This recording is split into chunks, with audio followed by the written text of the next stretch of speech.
नमस्कार, स्वागत छ कार्यक्रम मनको साइनोमा। म विवेक चन्द। दर्शकवृन्द, यस कार्यक्रममा हामीले विभिन्न क्षेत्रका व्यक्तिहरूलाई निम्त्याउने गर्दछौँ। आज अतिथिको रूपमा हुनुहुन्छ हामीसँग विश्व नेपाली महासङ्घ केन्द्रका कोषाध्यक्ष केबी पौडेलजी। आउनुहोस्, उहाँलाई स्वागत गरौँ। स्वागत छ सर। हजुर, धन्यवाद छ। हजुरलाई पनि यो मनको साइनो कार्यक्रममा टिभी टुडेमा मलाई पनि निमन्त्रणा गर्नुभएकोमा यहाँलाई धेरै धेरै धन्यवाद। सन्चै हुनुहुन्छ? हजुर, मलाई एकदम ठिक छ। एज अ आर्टिस्ट है, तपाईँ कलाकार हुनुहुन्छ। सौता सिरियलमा चाहिँ तपाईँले सौता हाम्रो हजुर सौता ल्याउने श्रीमानको रूपमा तपाईँले त्यहाँ चाहिँ तपाईँको अभिनय हेर्न सक्छौँ हामी। हजुर। तर एउटा कुरा के छ भने नेपाली फिल्म क्षेत्रमा, नेपाली कलाकारिता क्षेत्रमा जुन बाहिरबाट हेर्ने जुन एउटा मान्छेको दृश्य हुन्छ, हजुर है, हजुर, बाहिरबाट हेर्दाखेरि यो व्यक्ति यो लेभलको होला, आहा यसको लाइफ त कति सन्तुष्ट होला, कति रमाइलो छ भन्ने कुरा है। तपाईँलाई के लाग्छ सर? पछिल्लो समय तपाईँले हेरिहाल्नुभयो। हजुर, हामीले जुन रङ्गीचङ्गी हेर्छौँ वास्तविकता त्यो हुँदैन र पछिल्लो समय हामी वास्तविकता भन्दा देखावटीमा बढी रमाइरहेका छौँ। तपाईँलाई के लाग्छ, कतिको चुनौती छ नेपाली कलाकारिता क्षेत्र?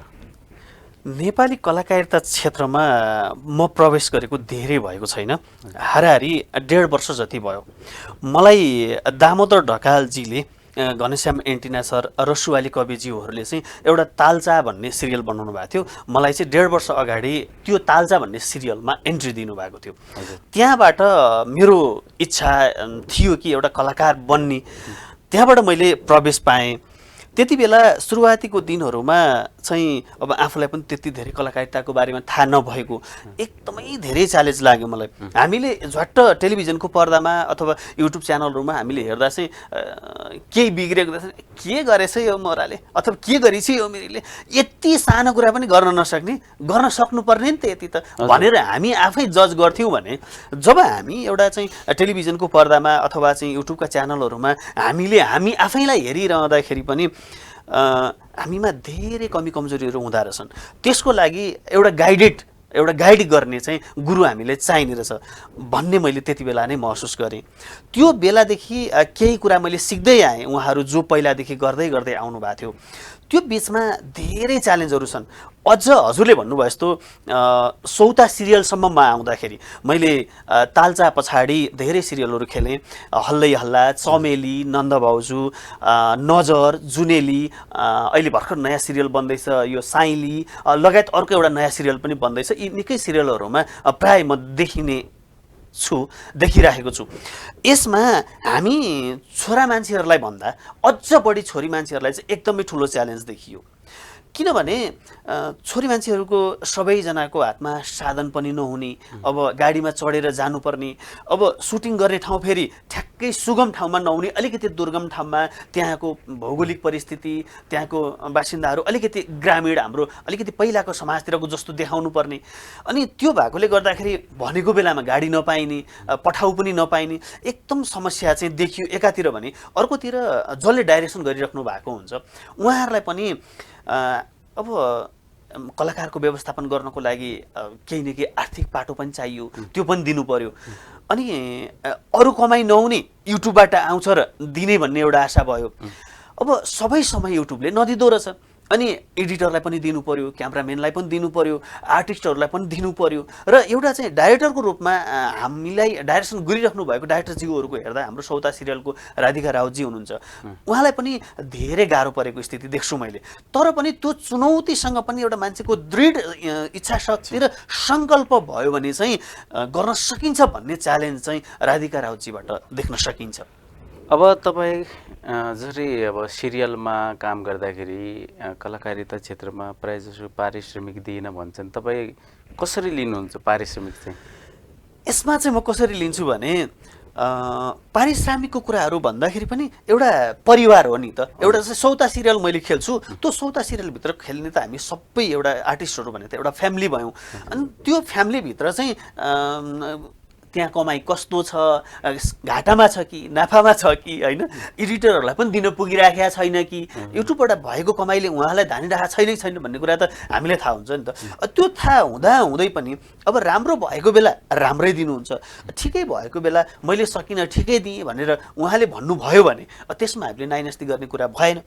त्यसैले पारिश्रमिकको रूपमा भन्दाखेरि पनि एउटा आफूभित्र भएको कलालाई देखाउने एउटा जुन प्लेटफर्म छ र आफूभन्दा अग्रज सिनियर कलाकारहरूसँग गएर भिजेर उहाँहरूबाट केही सिक्ने मौका पाउँदाखेरि मलाई चाहिँ त्यो पारिश्रमिक भन्दा पनि त्यो अवसर चाहिँ ठुलो लाग्छ। त्यसैले त्यही अवसर नै उहाँहरूले दिनुभएकोले गर्दाखेरि आज एउटा कलाकारको रूपमा हजुरसँग यसरी बसेर मनको साइनो कार्यक्रममा कुरा गर्न पाइरहेको छु। अब सर यो विषयमा हामी पछि कुरा गरौँला एकछिनमा, तर तपाईँको बाल्यकालतिर जाउँ। बाल्यकाल कसरी बित्यो? मेरो बाल्यकाल चाहिँ केही रमाइलो र केही दुःखद पनि छ। म 2043 साल फागुन 13 गते धनकुटाको मारेकटरे गाविस वार्ड नम्बर 2 खाप्राङ भन्ने ठाउँमा म जन्मिएँ। त्यति बेला एउटा एकदमै हाम्रो सामान्य परिवार, जहाँ कि अब गाउँघर थियो, त्यो चाहिँ रोपेको धान मकै कोदोले 6 महिना पनि खान नपुग्ने, बहुत दुःखले चाहिँ मेरो हजुरआमा मेरो बुवाले हामीलाई हुर्काउनु भएको थियो। त्यस पछाडि अगाडि बढ्दै जाने क्रममा घर नजिकै एउटा स्कुल थियो। मैले 3 कक्षासम्म चाहिँ शारदा प्रावि तेलुङ भन्ने स्कुलमा 3 कक्षासम्म मैले पढेँ। त्यो 3 कक्षा पढिसके पछाडि मेरो मावली घर चाहिँ त्योभन्दा अर्को गाउँ 7 नम्बर वडा मुलखर्क भन्ने गाउँमा थियो। अनि 51 साल पछाडि चाहिँ मेरो बुवा मम्मी सबैजनाले के निर्णय गर्नुभयो भने त्यो मेरो गाउँ म पौडेल दाजुभाइको गाउँमा जन्मिए हुर्किएँ, तर त्यहाँबाट चाहिँ मामली गाउँमा चाहिँ त्यहाँबाट बसाइ सरियो 51 साल पछाडि। अनि त्यो 51 साल पछाडिको दिनमा जब मामली गाउँमा म गएँ, त्यस पछाडि चाहिँ कस्तो हुँदो रहेछ भने एउटा आफ्नो गाउँघर दाजुभाइ सबैजनासँग हुर्किराखेको खेलिराखेको बढिराखेको मान्छे एक्कासी त्यो मामली गाउँमा गयो। अब मामली गाउँमा गएपछि चाहिँ केही न केही च्यालेन्ज थपिँदो रहेछ। अब आफ्ना ठ्याक्कै दाजुभाइ काका बुढाको छोराछोरी त भएनन् त्यहाँ। अब उनीहरूसँग म घुलमिल हुनको लागि पनि टाइम लाग्यो। त्यसै गरेर साथीभाइ बन्दै गए। म 3 कक्षा पछाडि चाहिँ अनि म त्यो मुलखर्ककै गाउँमा शारदा माविमा चाहिँ पढ्दै गइसके पछाडि जब म 5 कक्षामा पुगेँ, पढाइ चाहिँ राम्रै थियो मेरो, फर्स्ट सेकेन्ड थर्ड यस्तै हुन्थे। यसरी हुँदै जाने क्रममा चाहिँ 5 कक्षा पास गरेँ मैले। मेरो गाउँको स्कुलबाट 5 कक्षा पास गरेँ। 5 कक्षा पास गरिसकेपछि 6 कक्षामा पढ्नको लागि चाहिँ म चाहिँ धर्मोदय मावि मारेक भन्ने ठाउँमा 9 नम्बर वडामा जानुपर्ने भयो। यो चाहिँ मैले गाविसको कुरा पहिलाको, अहिले नगरपालिका भएको छ, पहिलाको कुरा गरेँ। जब म 6 कक्षा पढ्नको लागि धर्मोदय मावि मारेकमा गएँ, त्यहाँबाट चाहिँ मलाई के भयो भने मेरो मामली गाउँमा म पढ्दै थिएँ, हुर्किँदै थिएँ, बढ्दै थिएँ। त्यहाँबाट चाहिँ मलाई त्यही गाउँमा रहनुभएका मेरो आत्मीय साथीहरू, अहिले पनि मेरो आत्मीय साथीहरू हुनुहुन्छ। त्यो बेला एउटा कलिलो उमेर होला के होला, मलाई चाहिँ हरेक दिन स्कुल जाने बाटोमा उहाँहरूले कि म बिहान 7 बजे हिँड्नु पर्थ्यो, 1.5 घन्टा लाग्थ्यो, उस्तै परे 1 देखि 1.5 घन्टा लाग्थ्यो जानको लागि। उहाँहरू 8 बजे 8:30 बजे हिँड्नुहुन्थ्यो भने म 7:30 बजे हिँडिनँ भने त्यो बाटो हिँडेर म स्कुल जान पाउँदैन थिएँ। मलाई मेरो साथीहरूले अब जहाँ भेटे पनि मलाई पिट्ने गर्नुहुन्थ्यो। पिट्ने ढुङ्गाले लखेटी किन पिट्ने सर? यो चाहिँ कस्तो हुँदो रहेछ भने मेरो सानैदेखि क्षुद्र स्वभाव त थिएन। यो हजुरले पनि केही समय सङ्गत गर्नुभएको छ, तर पनि खोइ किन हो साथीहरूसँग म भिज्न सकिनँ, या चाहिँ यसको कोही पनि छैन, यसलाई त जे गरे नि हुन्छ हामीले भन्ने तरिकाले हो। मैले भन्न खोजेको के भने डोमिनेट गर्ने। अब मेरा दाजुभाइ भन्नाले तिनीहरूले अलि हाबी भएर होइन कि तपाईलाई कमजोर सम्झेर चाहिँ डोमिनेट गर्ने सम्झिए, यसको कोही पनि छैन। अनि चाहिँ यो अलिकति पढाइमा पनि अगाडि छ, यसलाई चाहिँ कसरी हुन्छ अगाडि झारौँ भन्ने वा के हो। मेरा 2-4 जना साथीहरू हुनुहुन्छ, सबै त होइन, जो मेरा समकक्षी साथीहरू मसँगै पढ्ने हुनुहुन्थ्यो।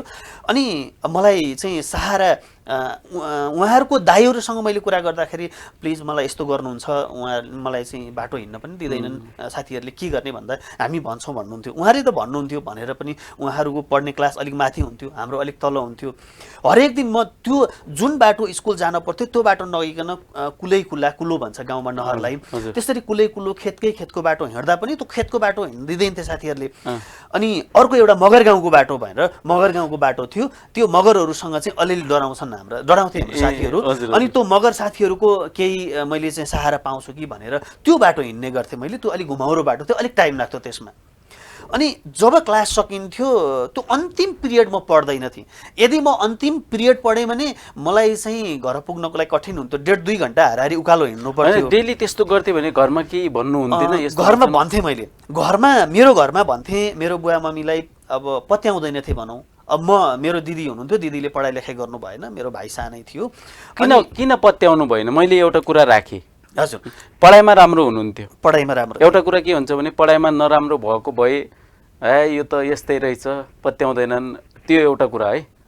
अलिकति सुन्नु न। हजुर, पढाइमा राम्रो भएन भने यो त त्यत्तिकै बाहना बनाउँदो रहेछ। पढाइमा राम्रो हुनुहुन्थ्यो है, तिनीहरूले हेप्थे है। हजुर, फेरि पनि घरमा भन्नुहुन्थ्यो। हजुर, तैपनि घरमा पत्याउँदैन थियो भनेपछि होइन, घरमा नपत्याउने होइन। यस्तो चाहिँ जब मैले घरमा आएर भन्थेँ मम्मी मलाई यसो गर्छन्, बुवा मलाई यसो गर्छन्, मलाई यो बाटो हिँड्न दिँदैन भन्दा मेरो बुवा मम्मी जानुहुन्थ्यो साथीहरूको घरमा गएर उहाँको बुबा मम्मीलाई चाहिँ मेरो छोरालाई होइन भाइहरूले नाताले जे पर्छन् यसो गर्छन्, यसो नगर्दै हुन्थ्यो होइन, किन यसो गर्छन्, नगरून् भनेर मेरो बुवा मम्मीले धेरै पटक रिक्वेस्ट गर्नुभयो, धेरै पटक। जो साथीहरू अहिले चाहिँ नेपाली सेनाको ठुलै पदमा हुनुहुन्छ मेरै साथीहरू, आज ती साथीहरूलाई नेसनल टेलिभिजनमा आउनु भएको छ तपाईँ? हजुर, हजुर, नेसनल टेलिभिजनबाट उनीहरूलाई के भनिदिनुहोस् न ल। उहाँहरूको लागि मेरो एकदम आत्मीयता छ, अहिले पनि उहाँहरूसँग सम्बन्ध राम्रो छ। त्यो बेला मलाई 6, 7, 8 कक्षा पढ्दाखेरि चाहिँ मलाई एकदमै दर्दनाक स्थिति आयो, तर पनि त्यो पीडाबाट म भागिनँ। मैले उहाँहरूकै पिटाइको कारणले गर्दाखेरि 6 कक्षामा म फेल गर्न पुगेँ। म राम्रो विद्यार्थी, मुलखर्कको स्कुलबाट शारदा प्राविबाट राम्रै मार्क्स ल्याएर चाहिँ मारेकमा गएर एडमिसन गरेको मान्छे, तर उहाँहरूको पिटाइ, उहाँहरूको सम्पूर्ण कुराले गर्दाखेरि म फेल हुन पुगेँ। किनकि त्यो एउटा मेरो कलिलो मस्तिष्कमा त्यो मानसिक दबाब हुन पुग्यो। हाम्रा कुरा सुनिदिने कोही पनि भएन, त्यो गाउँमै कोही भएनन्। गयो भन्यो हुन्छ हामी केटाहरूलाई भनिदिन्छौँ, त्यसो नगर भनिदिन्छौँ भन्नुहुन्थ्यो उहाँहरूले। अहिले छोड्दैन, उनीहरू चाहिँ नेपाली सेनाको केही साथीहरू नेपाली सेनामा हुनुहुन्छ, केही साथीहरू होइन के हुनुहुन्छ, अधिकृत हुनुहुन्छ, सायद त्यस्तै हुनुहुन्छ। अधिकृत कुन लेभल? सायद अब अधिकृत नै भनौँ, सबै कुरा मैले मेजर पुगिसक्नु भएको छैन, सेकेन्ड लेफ्टिनेन्ट सायद सेकेन्ड लेफ्टिनेन्ट हुनुभएको छ सायद। अनि यस्तै हुने क्रममा चाहिँ मेरो 2-3 वर्षको समय 6 कक्षामा म फेल गरेँ। त्यस पछाडि मैले स्कुल चेन्ज गर्ने मन सायो, किनभने मलाई अत्यन्तै पीडा भयो। मेरो साथीहरूकै पिटाइ, मेरो साथीहरूकै सारा कुराले गर्दाखेरि मैले स्कुल चेन्ज गर्ने विचार गरेँ। जुन म जन्मिएकै गाउँमा म पढ्न आउँछु, किनभने मेरा साथीभाइ दाजुभाइ भनेको त त्यहाँ थिए। पौडेल दाजुभाइ भनेको त जे जस्तै भए पनि दाजुभाइले त माया गर्थे। अनि म त्यो चाहिँ पारी खाप्राङ भन्ने स्कुलमा चाहिँ पढ्न आउँछु भन्ने मैले निर्णय गरेँ। तर पनि ठुलो खोला थियो, अनि त्यो अलिक टाढा बाटो थियो। त्यो भएको कारणले अब बाबुआमाको माया जे जसरी हुन्छ सक्छौ तिमी त्यतैको स्कुलमा पढ, धर्मोदय माविमै पढ, पारी खाप्राङको स्कुलमा चाहिँ नजाऊ, खोलो छ, फेरि के होला टाढा बाटो भनेर। अहिले सामाजिक सञ्जालको दुनियाँमा चाहिँ हजुर अहिले कुरा कतिको हुन्छ ती साथीहरूसँग? होइन, भेटघाट हुन्छ, हामी चिया खान्छौँ, रमाइलो गर्छौँ। अहिले पनि हेप्नुहुन्छ त्यसरी? अहिले चाहिँ हेप्नुहुन्न होइन। अहिले चाहिँ मैले दाई भन्नेलाई दाई भन्छु, मामा भन्नेलाई मामा भन्छु, भाइ भन्नेलाई भाइ भन्छु होइन। सबैजना होइन, 2-4 जना हुनुहुन्थ्यो मलाई त्यसो गर्ने। अहिले हाम्रो सम्बन्ध राम्रो छ। म उहाँहरूलाई जहिले भेटे पनि एकदम नमन गर्छु, उहाँहरूबाट चाहिँ आशीर्वाद लिन्छु। त्यो बेलामा सायद त्यो स्थिति आयो होइन। अहिले यो लेभलमा पुग्नुभयो तपाईँ है? हजुर, हजुर, नेसनल कलाकारितामा एउटा काम गर्नु, हजुर, टेलिसिरियलहरू आफैमा एउटा चुनौती छ, एकदम त्यो त्यसमा काम गर्नु। र अहिले तपाईँलाई हेर्दाखेरि एउटा गर्व गर्छन् होला है, तर जीवनमा तपाईँले के सिक्नुभयो? जसरी हुन्छ नि, तपाईँलाई बारम्बार डोमिनेट गर्ने हजुर है, हजुर हजुर अझ पनि ती नै तपाईँका साथीहरू छन् हजुर हजुर है। तर भन्छन् नि सर, जहाँ इज्जत हुँदैन त्यहाँ बस्नु हुँदैन। सुन्नु, जहाँ इज्जत हुँदैन त्यहाँ बस्नु हुँदैन। जुन ठाउँमा तपाईँको इज्जत छैन त्यो ठाउँमा नबस्ने भन्छन् है कतिपय मोटिभेसनल स्पिकरहरूले। तर तपाईँ त्यही बाटो किन रोज्नुभयो? फेरि त्यही साथीहरूले डोमिनेट गर्नुभयो, फेरि तिनीहरूसँगै फेरि घनिष्ठता बढाउनु भयो, हो कि नै? एकदमै हजुरले मोटिभेसनल स्पिकरको कुरा गरिरहनु हुँदा मेरा आदरणीय गुरु डाक्टर योगी विकासानन्द गुरुसँग मैले पनि मोटिभेसनलको मास्टर क्लास लिएँ। एज अ मोटिभेसनलको रूपमा पनि मलाई केही साथीहरूले चिन्नुहुन्छ। यसमा कस्तो हुँदो रहेछ भने हेर्ने दृष्टिकोण, हाम्रो मनोक्रान्तिको थिम नै के छ भने दृष्टिकोणमा परिवर्तन गर्ने, कुन दृष्टिकोणले हेर्ने भन्ने कुरा। मैले एउटा उदाहरणबाट यसलाई प्रश्न गर्न चाहन्छु। दुईजना दाजुभाइ थिए। दुईजना दाजुभाइ एकदमै मेहनत गरे, उनीहरूले रात दिन नभनिकन खटे, मेहनत गरे र त्यो दुःखले कमाएको पैसाले एउटा राम्रो घर उनीहरूले बनाए। एउटा राम्रो घर बनाए, त्यो घर बन्यो, एउटा चाहिँ परिवार खुसी भयो। अब त हामीले घर बनाइयो, मानौँ काठमाडौँकै ठाउँमा होला या कहीँ पनि एउटा घर बन्यो। अब चाहिँ हामी एकदम हाँसी खुसीका साथ बस्न सक्यौँ, ठुलो मेहनत पनि गऱ्यौँ, घर पनि बनायौँ। त्यसले गर्दा हाम्रो इच्छा घर बनाउनु थियो। अब पारिवारिक रूपमा हाम्रो सम्पूर्ण कुरा हुन्छ भनेर एकदम खुसी थिए। तर अचानक के भइदियो भने यो चाहिँ भूकम्प आइदियो। भूकम्प आइदियो, भूकम्पले घर लडायो। अब जिन्दगीभरि दाजुभाइले मेहनत गरेको थियो, सबै मेहनत त्यहाँ नष्ट भयो। एउटा घर बनाएको थियो, घर सकिएपछि त सबै कुरा सकियो। भाइ र दाइ बिचमा बेमेल हुन थाल्यो। भाइले भन्न थाल्यो, दाइ हाम्रो त सबै कुरा सकियो, केही पनि छैन अब हामीसँग, अब हामी बाँचेको के अर्थ भयो? हामी बाँच्नुको अर्थ छैन, हामी मरे तुल्य भयो, हामी त मरे पनि भयो भन्छ भाइले। भाइले त्यसो भन्छ। त्यो भन्दै जाने क्रममा आज भन्दै भोलि भन्दै पर्सि भन्दै भाइले चाहिँ आत्महत्या गरिदिन्छ। कारण त्यही घर, किनकि जिन्दगीभरि दाजुभाइले कमाएको कुरा सकिहाल्यो। आशाको केन्द्रबिन्दु सबै कुरा भएको एउटा घर थियो, त्यो घर।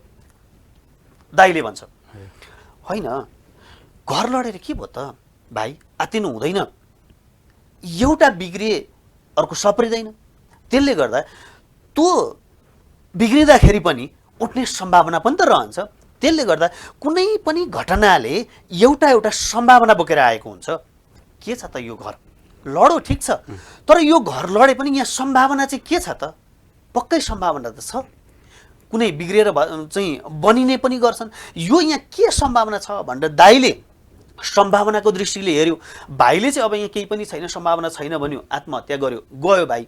तर दाइले चाहिँ के चाहिँ सम्भावना छ त यहाँ भनेर उसले चाहिँ रिसर्च गर्दै जाने क्रममा उसले के पायो भने उनीहरूले किनेको ठाउँ अलिकति उच्चा ठाउँमा रहेछ। त्यो उच्चा ठाउँमा चाहिँ बालुवा रहेछ। त्यो बालुवा बढी भएको ठाउँ भएर घर चाहिँ भूकम्पले गर्दा ढल्या रहेछ।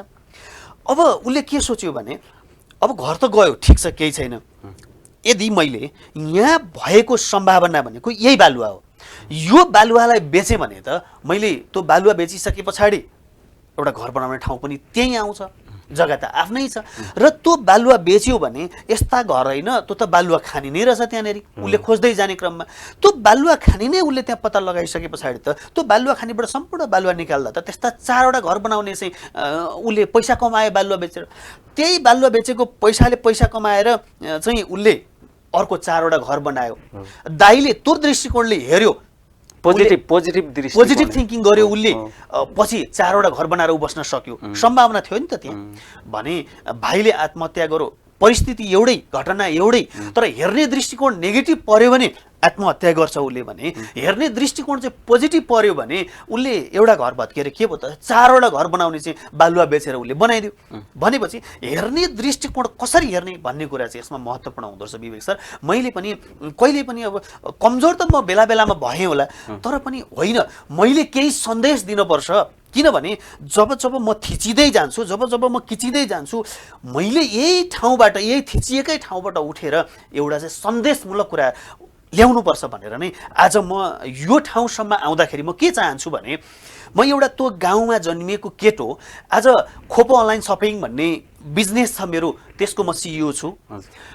सामाजिक क्षेत्रमा lions club of lord Buddha भन्ने चाहिँ लर्ड बुद्धमा म आबद्ध छु, जहाँ 50,000 नेपालमै पनि छन् भने कति राष्ट्रमा लायन्स क्लबले गरेका सामाजिक कामहरूमा हजुरले पक्कै हेर्नु भएको छ। अनि कलाकारिता क्षेत्रमा पनि आज अलिकति दखल हजुरले देखेर नै मलाई यहाँ निम्त्याउनु भयो। मनको साइनो कार्यक्रममा यसरी हामी संवाद गर्दैछौँ।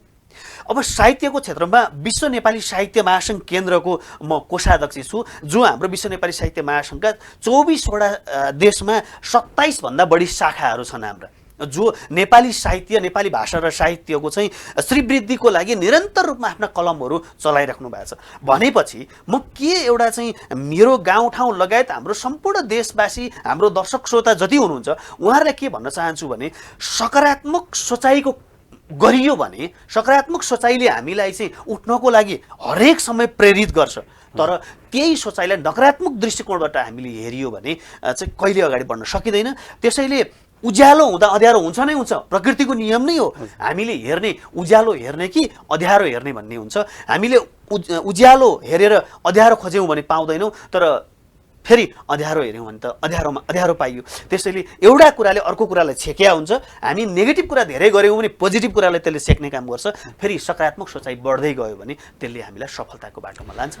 एज अ मोटिभेसनल स्पिकर तपाईँको के अरे स्वामी योगी डाक्टर योगी विकासानन्द गुरु योगीजीको चाहिँ तपाईँ स्टुडेन्ट पनि हुनुहुन्छ? हजुर, म उहाँसँगै साधना अहिले पनि साधनारत नै छु। अहिले साधना गर्नुहुन्छ? हजुर। तर एउटा कुरा, हजुर,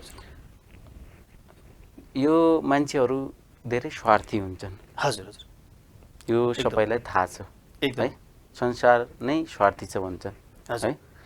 तर तपाईँलाई बार बार कुनै व्यक्तिले हजुर सपोज चाहे सामाजिक सञ्जालमा होस् चाहे तपाईँलाई फोनबाट होस्, काम परेको बेला मात्र फोन गर्छ, तपाईँसँग सम्बन्ध गाँच्न चाहन्छ र काम नपरेको बेला तपाईँको मेसेज पनि रिप्लाई गर्दैन भने है, एज अ मोटिभेसनल स्पिकरको तपाईँ स्टुडेन्ट भएर हजुर है, उहाँले तपाईँलाई केही टिप्स दिनुभयो होला, केही भन्नुभयो होला है। हजुर त्यस्ता व्यक्ति त अभियसली स्वार्थी नै हुन्। हजुर। तर त्यस्ता व्यक्तिलाई चाहिँ जुन तपाईँले भन्नुभयो, हजुर, के सन्देश दिन चाहनुहुन्छ? त्यस्ता व्यक्तिबाट टाढा बस्ने कि तिनीहरूकै सर्कलमा बस्ने?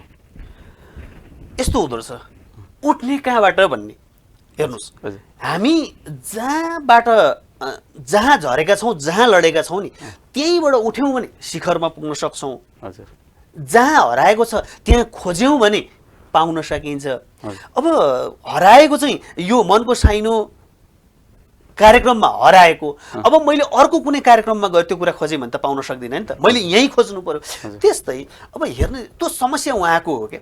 जो व्यक्ति स्वार्थी हुनुहुन्छ नि, त्यो समस्या उहाँको। यदि उहाँको समस्यालाई मैले मेरो समस्या भने म पागल हो होइन, म पागल हो नि त, समस्या उहाँको हो नि। जो व्यक्ति स्वार्थी हुनुहुन्छ अथवा के हुनुहुन्छ, उहाँले काम परेका बेला मात्रै उहाँले सम्झिनुहुन्छ भने मेरो हेर्ने दृष्टिकोण अथवा मलाई मेरो गुरुले चाहिँ सिकाउनु भएको मोटिभेसनको पाटोमा कुराहरू के भने त्यो समस्या उहाँको हो के, समस्या उहाँको हो।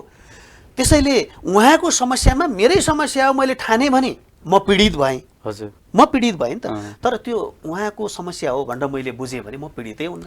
त्यस्ता व्यक्तिबाट टाढा बस्ने यस्तो हुन्छ। अब सबै व्यक्तिबाट टाढा बसेर त फेरि हामी एउटा मानव समाज हौँ, मानव समाजमा मानव सभ्यतामा हामी हुर्केका मान्छे हौँ, टाढै त बस्नु परेन, तर जोगिन चाहिँ पर्यो। त्यस्ता व्यक्तिलाई चाहिँ जति सपोर्ट गर्दा पनि तिनीहरूले फेरि के भन्छन् नि, जति सपोर्ट गर्न खोजियो हेल्प गर्न खोजियो नि तिनीहरूले त्यसको औचित्य राख्दैनन् भने त्यसमा चाहिँ के गर्ने हामीले? हजुरले भने जस्तो यो चाहिँ जुन औँलामा विष लाग्छ त्यही औँलो झर्छ। तर यो चाहिँ अर्को एउटा उखान छ नि, बैगुनीलाई गुणले मार्नु भन्ने। आखिर हाम्रो शरीर कहिलेकाहीँ बैगुनी गुणले पनि मान्दैन नि, फेरि नमाने ठिक छ, त्यो उसको समस्या। मैले मेरो जस्तै मैले एउटा कुनै समाजसेवा गरेँ, जस्तै अस्ति मेरो फागुन 13 गते बर्थडे थियो। बर्थडेमा म चाहिँ पशुपति क्षेत्रमा गएर 400 भन्दा बढी जो घरबारविहीन हुनुहुन्थ्यो होला अथवा साधु सन्त बनेर बस्नु भएको छ होला, विभिन्न तरिकामा बस्नु भएको उहाँहरूको लागि मैले चाहिँ मेरो क्षेत्रबाट सक्ने सहयोग मैले गरेँ। त्यो सहयोग गरिरहँदाखेरि केही मान्छेहरूले कति ढुक्कसँगले आहा होइन हाम्रा भगवान् सबैका दाहिने हुन्, तपाईँ जस्तो एउटा चाहिँ सहयोगी मनको मान्छे आज दिनुभयो भनेर केही मान्छे खुसी हुनुभयो, मलाई आशीर्वाद दिनुभयो। केही मान्छे के 20 रुपियाँ दिएको, के 10 रुपियाँ दिएको, दिनै छ भने त 50 रुपियाँ दे, 100 रुपियाँ दे भन्ने नै हुनुभयो होइन। मैले कसरी हेर्ने त अब होइन त। अब ठिक छ, उहाँहरूलाई मैले मेरो भित्री आत्माबाट सहयोग गरेँ, उहाँले मलाई आशीर्वाद दिए पनि मेरो लागि एकदमै, र उहाँले मलाई श्राप दिए पनि ठिक छ। मैले लिने चाहिँ सकारात्मक तरिकाले मैले लिन्छु। उहाँले मलाई गाली दिए पनि मलाई आशीर्वाद नै हुनेछ, उहाँले ताली दिए पनि मलाई आशीर्वाद नै हुनेछ। अब हामी कार्यक्रमको अन्त्यतिर आइसकेका छौँ। हजुर, अब पछिल्लो समय यो पल्सा र समीक्षा अधिकारीको जुन एउटा हल्ला धेरै चलेको छ हजुर है, तपाईँले अस्ति पनि तपाईँले सिरियलको उसमा पनि भन्नुभएको थियो नारीहरू आफै पीडित भइरहेका छन् भन्ने कुरा। तपाईँलाई के लाग्छ सर, यसको बारेमा अलिकति भनिदिनुहोस् त। यो चाहिँ कस्तो छ भने अहिले सामाजिक सञ्जालमा प्राय जसो सामाजिक सञ्जालमै वकिल पनि त्यहीँ, अदालत पनि त्यहीँ, बहस पनि त्यहीँ, यी यावत कुराहरू भएका छन् है। वास्तवमा यो नहुनु पर्थ्यो। अब वास्तविक रूपमा दोषी समीक्षाजी हुनुहुन्छ या त पलजी हुनुहुन्छ भन्ने कुरा त अदालतमा गयो, या त अदालतमै जानु हुँदैन थियो यो विषय। अदालतमा गइसके पछाडि एउटा छानबिनको हिसाबमा चाहिँ अदालतले अगाडि बढाइसके। मैले थोरै कुरा जोडेँ। हजुर, पछिल्लो समय वकिलहरू फेरि तपाईँले जुन सामाजिक सञ्जालमा भन्नुभयो, फेरि कलाकारहरू पनि त वकिल बनेर आइरहेका छन् नि अहिले।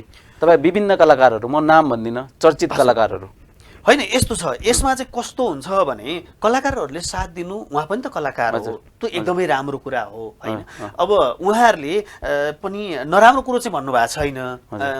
अब नामै लिए पनि हाम्रो पुण्य गौतमजीले हुनुभयो, जयकिशन दाईहरूले अथवा पूजाजीहरूले जसले जति भन्नुभएको छ उहाँहरूको पनि राम्रो कुरा हो। किनभने यदि पल शाह गलत हुनुहुन्छ भने, उहाँले गलत गर्नुभएको छ भने उहाँले न्याय पाउनुपर्छ, के अरे उहाँले सजाय भोग्नुपर्छ। यदि उहाँ गलत हुनुहुन्न भने समीक्षाजी लगायतको टिमले केही गल्ती गर्नुभएको छ, उहाँहरूकै गल्ती छ भने समीक्षाजीले चाहिँ त्यसको चाहिँ भागीदार हुनुपर्छ भनेर भन्नुभएको, त्यो चाहिँ राम्रो कुरा हो।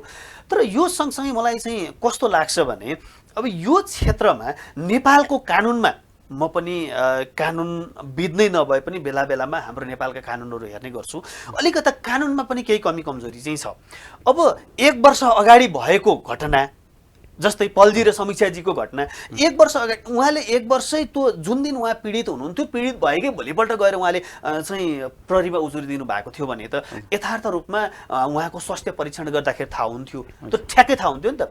यो 1-1.5 वर्ष पछाडि गएर उहाँले भनिदिइसकेपछि समस्या चाहिँ भयो। जस्तै मेरै केसमा पनि ल म कसैसँग बोल्थेँ, अब एउटा म्यासेजको भरमा बोलेकै भेरमा अथवा एउटा चाहिँ चिया गफमा भेट भएकै पारामा कसैले चाहिँ मलाई तैँले चाहिँ मलाई चाहिँ कुदृष्टिले हेरिस् अथवा म माथि चाहिँ बलात्कार गर्न खोजिस् भनेर कसैले मुद्दा हाल्ने हो भने मुद्दा चाहिँ लाग्ने स्थिति देखियो। यहाँ हाम्रो राज्यले बनाएका कानुन जो छ, कानुन अलिकति कमजोर नै देखियो विवेक सर।